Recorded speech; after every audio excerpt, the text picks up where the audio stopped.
जय श्री कृष्णा। आप सभी को भाद्रपद पूर्णिमा की ढेरों शुभकामनाएं। प्रिय भक्तों, आज के इस वीडियो में हम बात करेंगे भाद्रपद पूर्णिमा पर होने जा रहे ग्रहण की। ग्रहण जो होने जा रहा है, उस ग्रहण में आपको क्या क्या करना है, क्या क्या नहीं करना है, सुबह से लेकर शाम तक के जो आपके कार्य हैं वो कैसे होने चाहिए। क्यों? क्योंकि ये पूर्णिमा का दिन है और साथ ही श्राद्ध पक्ष की शुरुआत भी।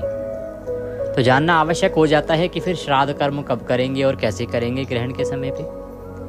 पूर्णिमा का जो व्रत करते हैं तो व्रत कैसे करेंगे, कब खुलेगा व्रत, कब पूर्ण होगा। पूर्णिमा के बाकी जो पूजा पाठ हैं वो आपने कब करने हैं, कथा आदि कब करनी है, कैसे करनी है, किस विधि से करनी है। फिर ग्रहण के दौरान आपको क्या करना चाहिए, ग्रहण के समय को कैसे व्यतीत करना चाहिए। ग्रहण के बाद किए जाने वाले जो प्रमुख कर्म हैं उनको जानना भी आवश्यक हो जाता है, क्योंकि ग्रहण जो है कोई साधारण घटना नहीं है। शास्त्रों में इसे बड़ा ही महत्व दिया गया है। इसीलिए ग्रहण के समय किया जाने वाला दान महादान कहा गया है। मैं पहले भी आपको बताता आया हूँ, ग्रंथ बताते हैं कि एक समय पर राजा लोग, बड़े बड़े लोग प्रतीक्षा करते थे कि कब ग्रहण होगा, जिससे कि वो अनंत पुण्य प्राप्त कर सके। क्योंकि ग्रहण के समय जो पुण्य की प्राप्ति होती है वह अनंत गुना अधिक होती है। ग्रहण के समय जो भी आप सदकर्म करते हैं, चाहे भगवान की भक्ति करें, भगवान का पाठ सुने, श्रवण करें, जप करें, तप करें, उस सब से जो फल प्राप्त होता है वह अनंत गुना होता है। इसीलिए ग्रहण सदा ही महत्वपूर्ण होता है। तो इस वीडियो में आपको संपूर्ण जानकारी देंगे कि सुबह से लेके और रात्रि को ग्रहण समाप्त होने के बाद तक आपको क्या क्या काम कब कब और किस किस विधि से करना है। वीडियो बहुत ही महत्वपूर्ण होने वाला है। इस वीडियो को अगर आपने पूरा देखा और इसमें बताई गई आधी बातों को भी मान लिया तो यह निश्चित मानिए कि आपका जीवन संवर जाएगा। आपकी जो धर्म की जो तराजू है, उस तराजू में धर्म का जो भार है वो बढ़ जाएगा, पाप कर्म घट जाएंगे।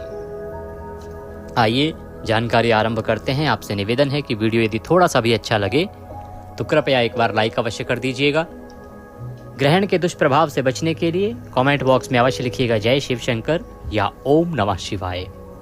आप देख रहे हैं देवभूमि ज्योतिष संस्थान का प्रतिष्ठित यूट्यूब चैनल देवभूमि धार्मिक। हम यहाँ पर सभी व्रत और त्योहारों की सही शास्त्रीय जानकारी प्रदान करते हैं। ज्योतिष शास्त्र और पंचांग के आधार पर आपको बताते हैं कि कौन सी तिथि कब है, व्रत आदि कब करना है, क्या विधि है, क्या नियम है और क्या गलती नहीं करनी है। तो यदि आप सही जानकारी पाते रहना चाहते हैं तो कृपया चैनल को अभी सब्सक्राइब कीजिए और बेल आइकन को प्रेस कीजिए। जब आप सब्सक्राइब का बटन दबाएंगे तो वहाँ एक घंटी का निशान बना हुआ दिखाई देगा, उसको अवश्य दबाइएगा, तभी आपको हमारे सारे वीडियो प्राप्त होंगे, अन्यथा आपसे जानकारी छूट जाएगी।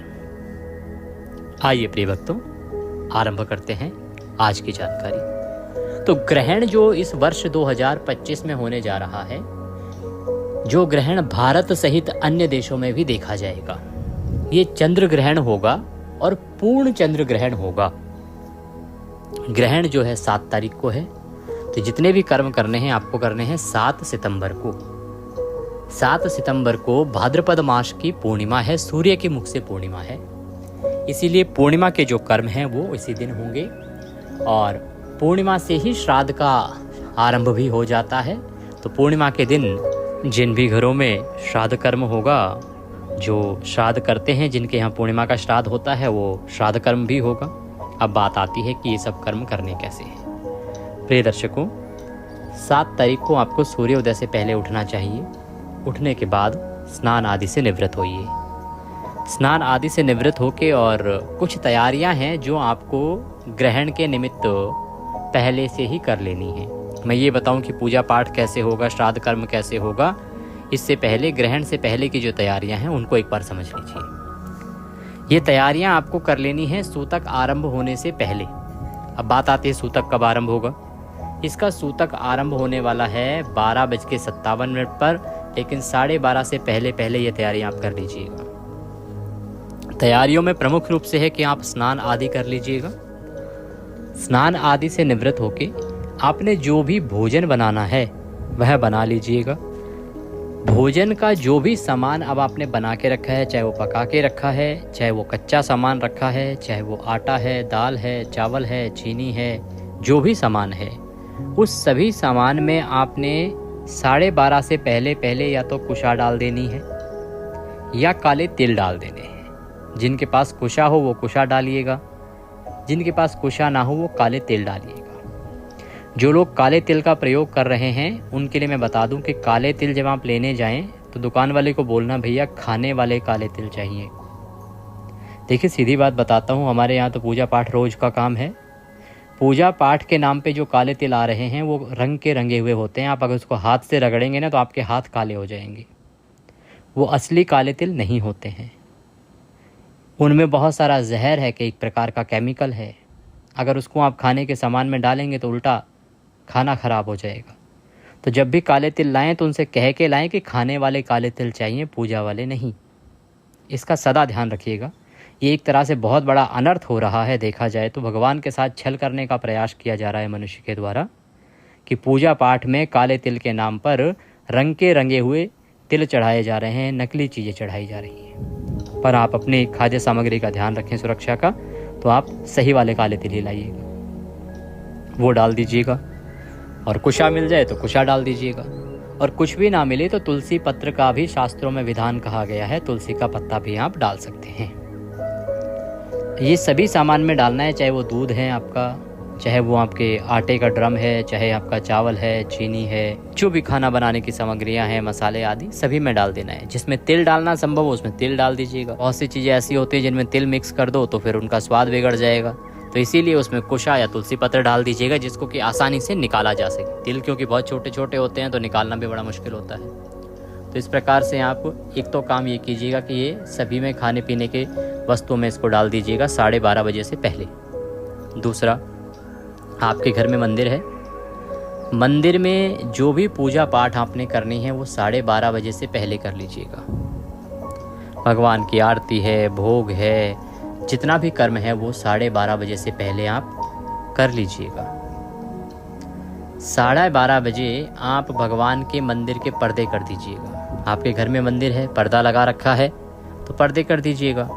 अगर पर्दा आपने नहीं लगा रखा है तो भगवान को लाल रंग के किसी कपड़े से ढक दीजिएगा, क्योंकि सूतक आरंभ होने से पहले जितने भी बड़े बड़े जो मंदिर है ना, सभी जगह यही नियम अपनाया जाता है कि भगवान के पट बंद कर दिए जाते हैं ग्रहण से पहले। तो आप पट बंद कर दीजिएगा अपने मंदिर के, ग्रहण से पहले पट बंद कर दीजिएगा। आपके भगवान जो हैं उनको ढक दीजिएगा। पूजा पाठ आप पहले ही कर लीजिएगा। ये काम आपने ग्रहण से पहले कर लेना है। आगे सुनिए, ग्रहण के बाद आपको स्नान करना चाहिए अवश्य रूप से।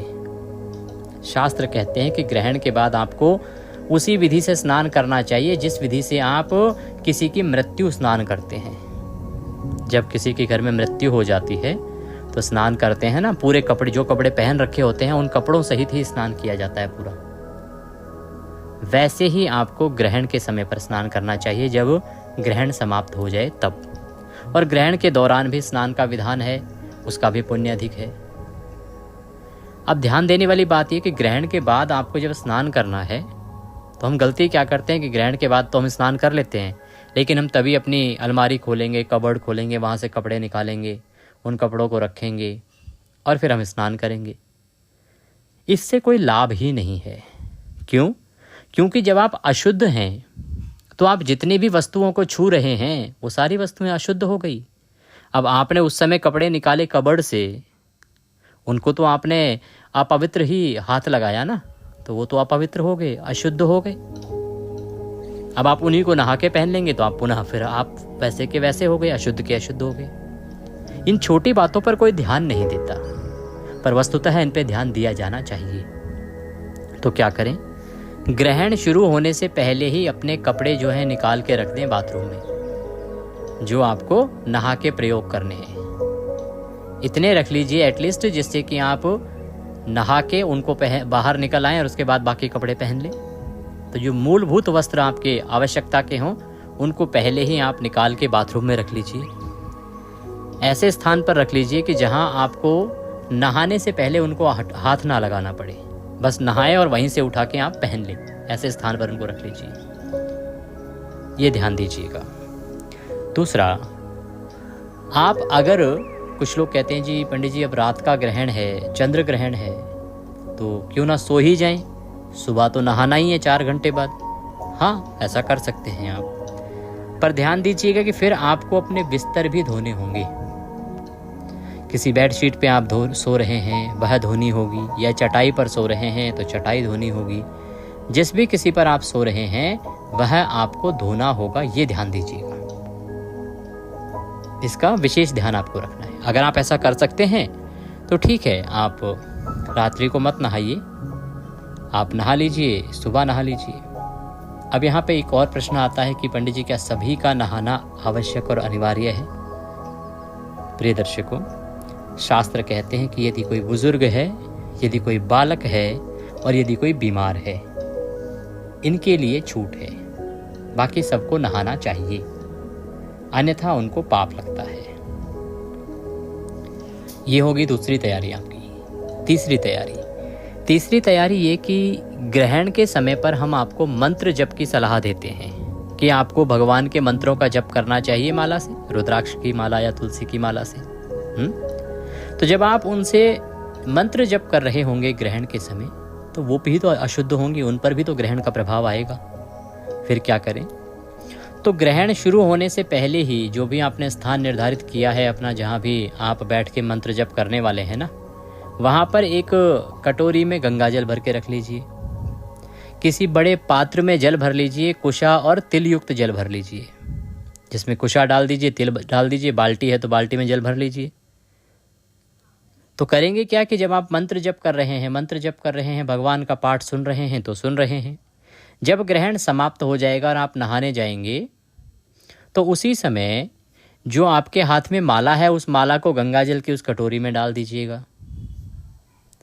इससे वह माला पवित्र हो जाएगी। गौमुखी और जो आसन आदि है, उसको जो आपने बाल्टी में जल भर के रखा है, तिल और कुशायुक्त जल, उसमें डाल दीजिएगा। उससे वह आसन और गौमुखी पवित्र हो जाएगी। और उसके बाद आप स्नान करने जाइएगा। स्नान करके स्वच्छ वस्त्र धारण करके और फिर आप बाकी के कर्म कीजिएगा। तो ये आप पहले ही करके रख लीजिएगा चीज़ें, ठीक है जी। अब बात आती है कि ग्रहण समाप्त हो गया, आपने स्नान कर लिया, अब क्या करना है? स्नान करने के बाद सबसे पहले गंगाजल लीजिए, पूरे घर में गंगाजल छिड़किए, आप मंदिर में गंगाजल छिड़किए। इससे पूरे घर की जो शुद्धि है वो हो जाएगी, जो भी नेगेटिव ऊर्जा है, नेगेटिव एनर्जी है, वो वहाँ से चली जाएगी और घर जो आपका है वो पवित्र हो जाएगा। ग्रहण का प्रभाव उससे समाप्त हो जाएगा। मंदिर में भी गंगाजल छिड़किए। और अब मंदिर में जो आपके बाल गोपाल हैं, लड्डू गोपाल हैं, उनको आप सुबह स्नान कराइएगा। रात्रि को स्नान कराने का कोई लाभ नहीं है, वो अपने आसन पर हैं और उनका गंगाजल से शुद्धिकरण हो गया है मंदिर का। सुबह जब आप उठेंगे, मंदिर के पट आदि खोलेंगे, उस समय उनको अच्छे से स्नान कराइएगा। जहाँ जहाँ आपने कुशा आदि वस्तुएं डाली थी, उन सबको निकाल के आप फेंक दीजिएगा। इससे आपकी खाद्य सामग्री जो है वो सुरक्षित रहेगी। क्योंकि कुशा जो है ना, उसमें विशेष गुण है। कुशा कोई साधारण घास नहीं है, रोमकूप हैं। भगवान के जो रोम आते हैं ना, छोटे छोटे बाल आते हैं शरीर पर, वो कुशा के रूप में उगे हैं। इसीलिए इनको बड़ा पवित्र माना जाता है और पूजा पाठ में विशेष रूप से प्रयोग किया जाता है। तो कुशा जो है कभी भी आपके खाने को खराब नहीं होने देती है। इस सब को निकाल के अब आप डस्टबिन में डाल सकते हैं या जल प्रवाहित कर सकते हैं। ये कर्म है जो आपको पहले ही कर लेने हैं। कुछ कर्म जो नहाने के बाद करेंगे वो मैंने आपको बताया। अब बात आती है ग्रहण के समय आपने क्या क्या करना है। प्रिय दर्शकों, ग्रहण जो है ना, उस समय जितना हो सके आपको भगवान के निमित्त शुभ कर्म करने चाहिए। शुभ कर्म क्या है? मंत्र जप मैंने आपको बताया। सबसे उत्तम होता है यदि आपको गुरु मंत्र मिला हुआ है ना, तो उस गुरु मंत्र का जप कीजिए। बड़ा कल्याणकारी है, बड़ा प्रभावी होता है। या आप पंचाक्षरी मंत्र जप सकते हैं, महामृत्युंजय जप सकते हैं, गायत्री बड़ा उत्तम होता है, गायत्री जप सकते हैं। इनका जाप कीजिए। ग्रहण के समय पर एक हवन किया जाता है।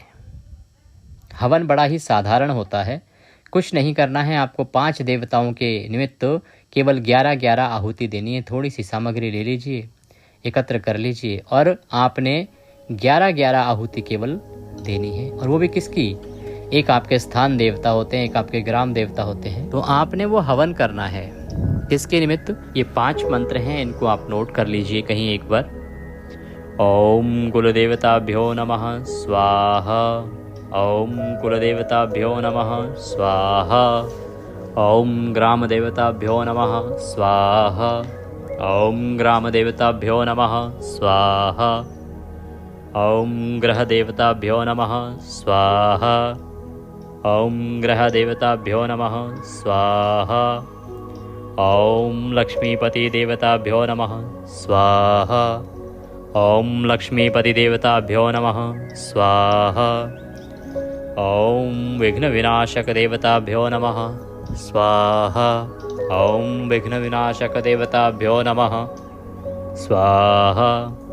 इस प्रकार से ये 5 मंत्र हैं, इनकी 11-11 आहुति आप केवल दे लीजिएगा।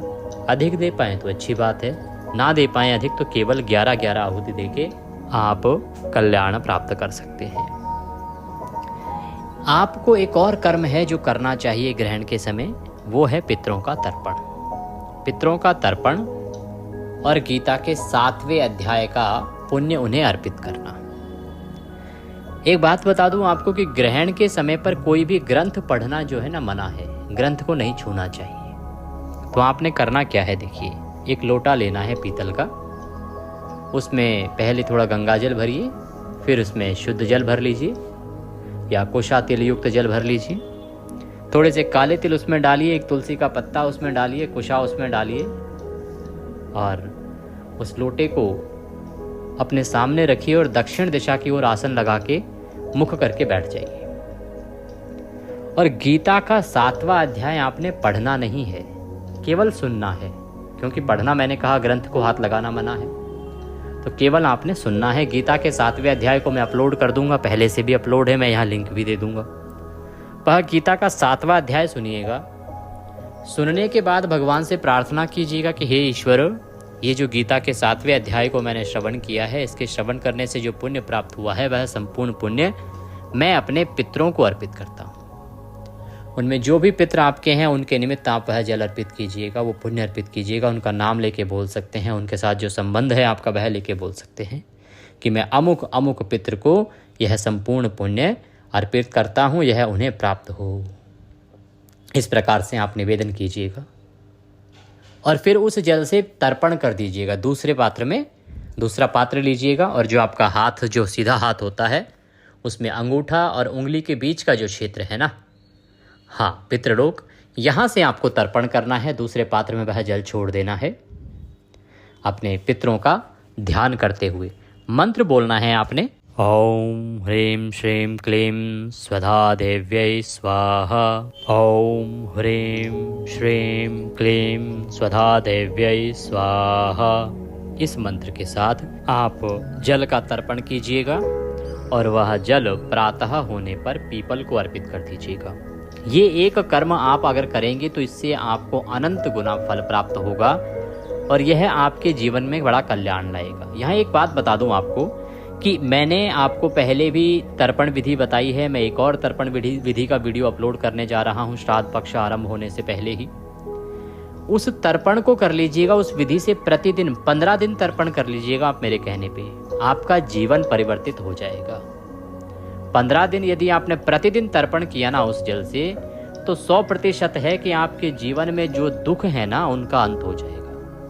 आपके जीवन में धन से संबंधित, मन से संबंधित, तन से संबंधित जो भी परेशानियां हैं, आपके पितृ उन्हें अवश्य दूर कर देंगे। इन 15 दिनों में प्रतिदिन बस आपने करना क्या है, आधा घंटा निकालना है, गीता का 7वां अध्याय सुनना है, तर्पण की विधि मैंने आपको बताई है, उससे आपने तर्पण कर देना है। प्रतिदिन करना है इसको। केवल आप पहले श्राद्ध से ही शुरू हो जाइए, 7 तारीख से ही आप प्रतिदिन करते जाइए, इसका चमत्कारिक फल आपको प्राप्त होगा। तो ये गीता का 7वां अध्याय जो पहले से भी बहुत बार अपलोड है, मैं यहाँ लिंक भी दे दूंगा और एक मैं नया वीडियो भी अपलोड करूंगा, तो भरपूर लाभ लीजिए इसका।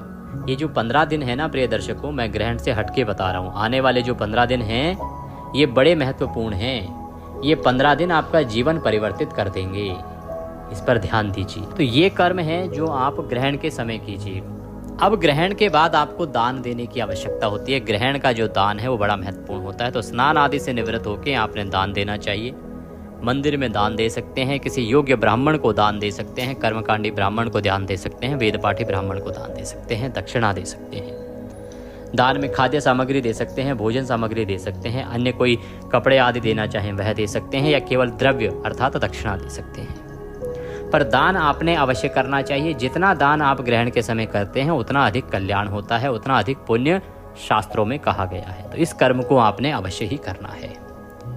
अब बात आ रही है कि कैसे सत्यनारायण भगवान का व्रत होगा और कैसे करेंगे आप श्राद्ध कर्म और कब करेंगे। प्रिय दर्शकों, 7 तारीख को जैसा मैंने आपको बताया, उठने के बाद स्नान आदि से निवृत्त होइए और सबसे पहले अपने पितृ कर्म कीजिए।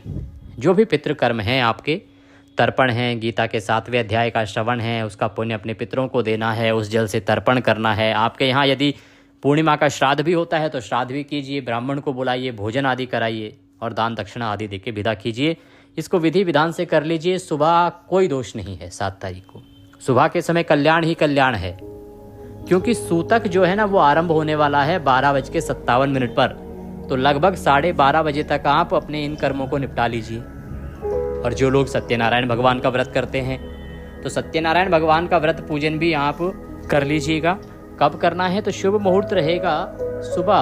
पहला चौघड़िया ठीक नहीं है, दूसरा भी ठीक नहीं है, चर है, आप कर सकते हैं 7:30 से। अन्यथा उत्तम रहेगा कि आप 9 बजे से और 12 बजे के बीच में भगवान सत्यनारायण का व्रत पूजन कीजिए। ये 2 चौघड़िया अमृत का है और ये बड़ा ही उत्तम चौघड़िया हैं। दोनों ही रविवार का दिन रहेगा, इसमें आप पूजन कीजिएगा। विधि मैंने आपको पहले ही बता दी है कैसे आपको पूजन करना है और इसका आप लाभ लीजिएगा। इस दिन विष्णु सहस्त्र नाम सुनने की बड़ी महत्व बताया गया है और बड़ी महिमा कही गई है, तो उसको अवश्य सुनिएगा। और ग्रहण के समय तो इनको आपको सुनना ही चाहिए। ये सभी पाठ मैं आपके लिए फिर से एक बार अपलोड करूंगा, तो इनका लाभ लीजिए, भगवान की भक्ति कीजिए।